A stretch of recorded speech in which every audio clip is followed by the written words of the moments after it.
Since the beginning of time, the age-long argument has been whether a man gets to control his future or not. The answer is yes and no.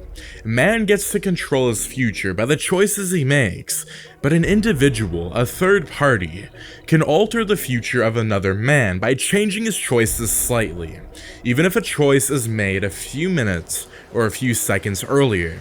This results in a whole new story for the individual, and the people whose choice affects. I am a watcher, missed the part. Join me, my fellow watchers, as we ponder the question, what if Odin didn't die in Thor Ragnarok? Planet, Earth. Location, Shady Acres Care Home, USA. Odin, the king of Asgard, had finally recovered from Loki's spell.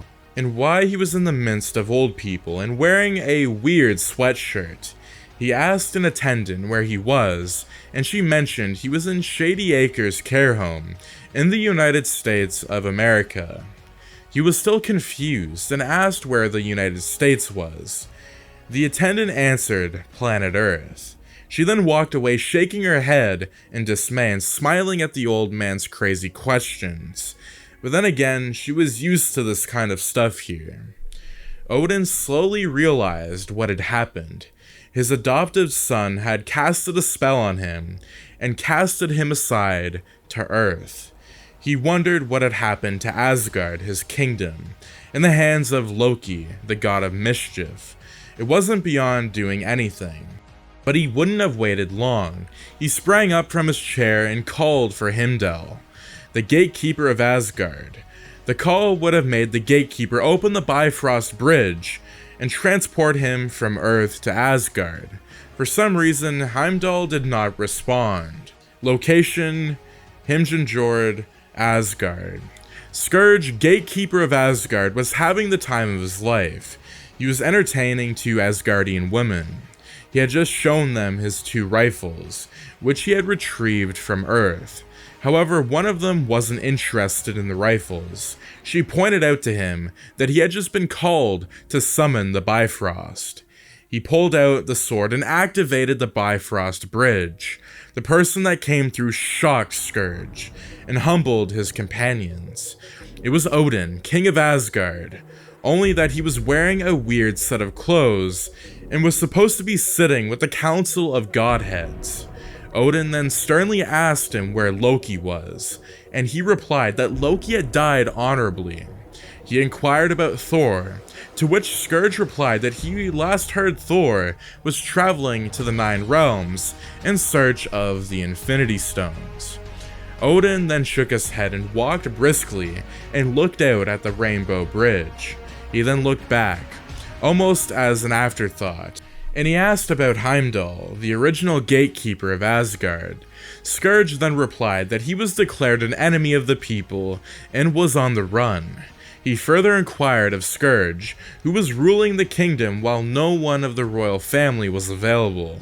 Scourge replied that it was Odin who was ruling the kingdom. Odin then replied, sarcastically, that he was for sure he was.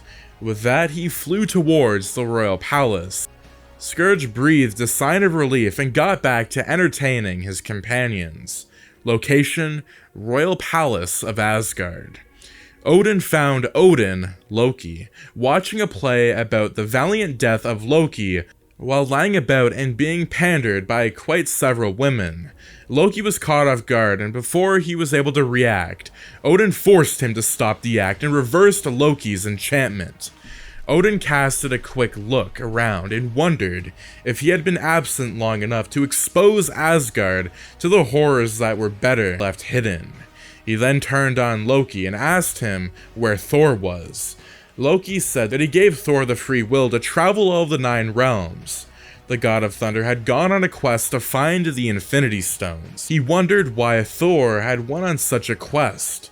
Anyways, that wondering would be for later. For now, Loki had to be punished, and with that, he had Loki arrested and sent to the dungeons. Odin wondered if he should go in search of Thor, but then he decided immediately that staying and protecting Asgard was the best option.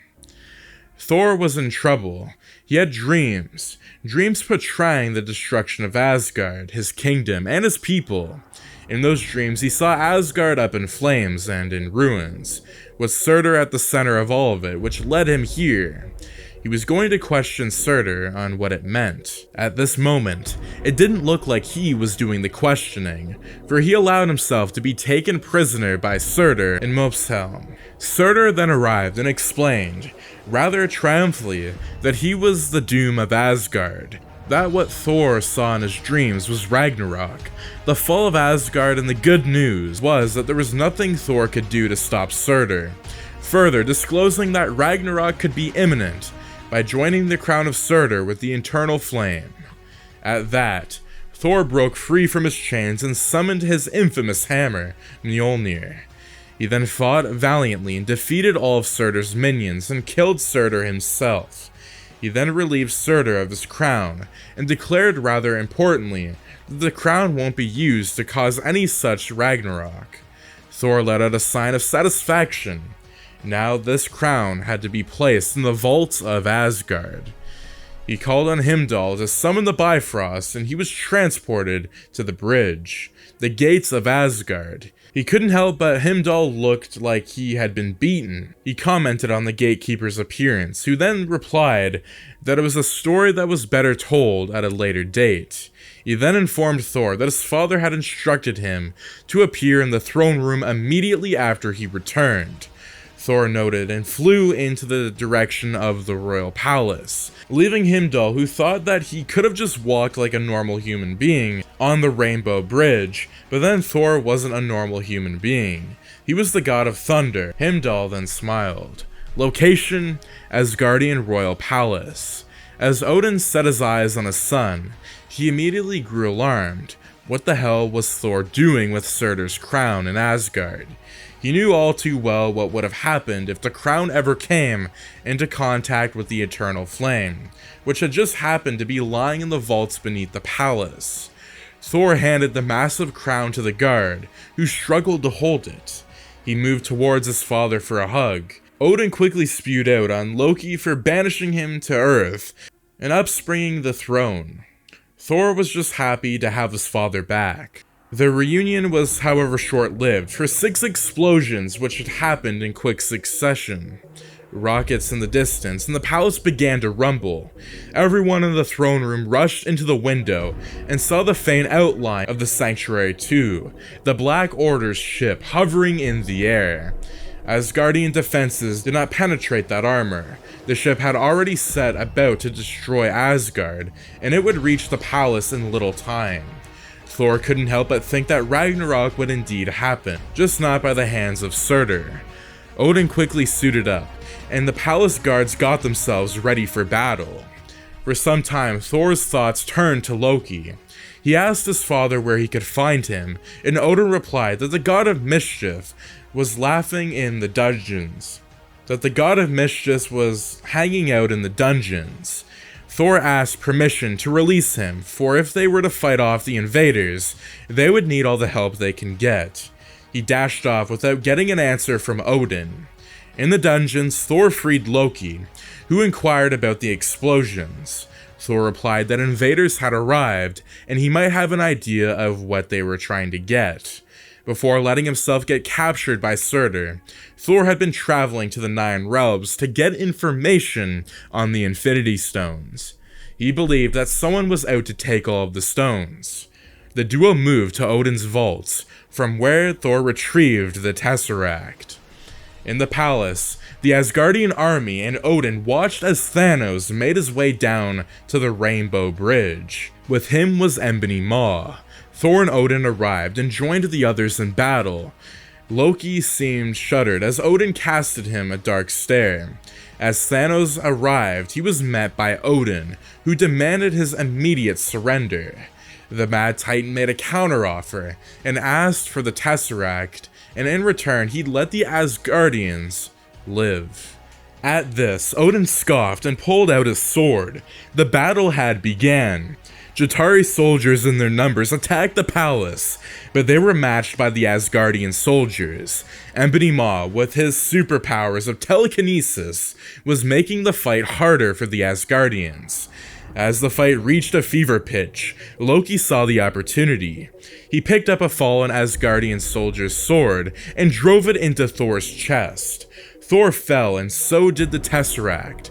The silence that followed this act was drowned by Odin's loud cry. Loki picked up the beautiful cube and walked over to Thanos and bargained with him to join the Black Order. After all, he had betrayed his family. Thanos nodded, and Loki handed him the tesseract. He promptly crushed the object to reveal the Space Stone.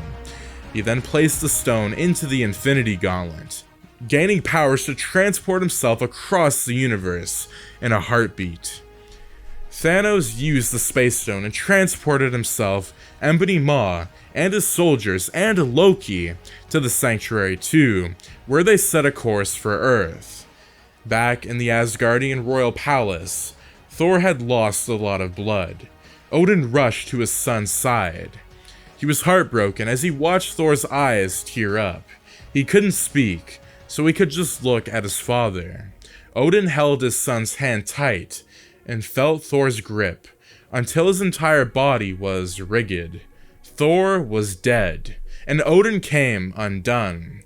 He wailed and tore off his beard and clothes. As Loki stood in the dark corner of the ship, he looked shaken. He did not even notice when a figure stepped into the room, a figure that I recognized. The man revealing himself to be Mobius. Thor's sacrifice in this reality was necessary, and with that I knew that trouble was brewing. And that is going to be, what if Odin had lived in Thor Ragnarok, and what if Ragnarok didn't happen in the MCU? What do you think would have happened? If you enjoyed these Marvel's What Ifs and want to stay all up to date with them, do make sure to subscribe, like, share, and turn your notifications on so you and your friends are all up to date with latest content. But that's going to be Season 1, Episode 5 of What If Odin Had Lived.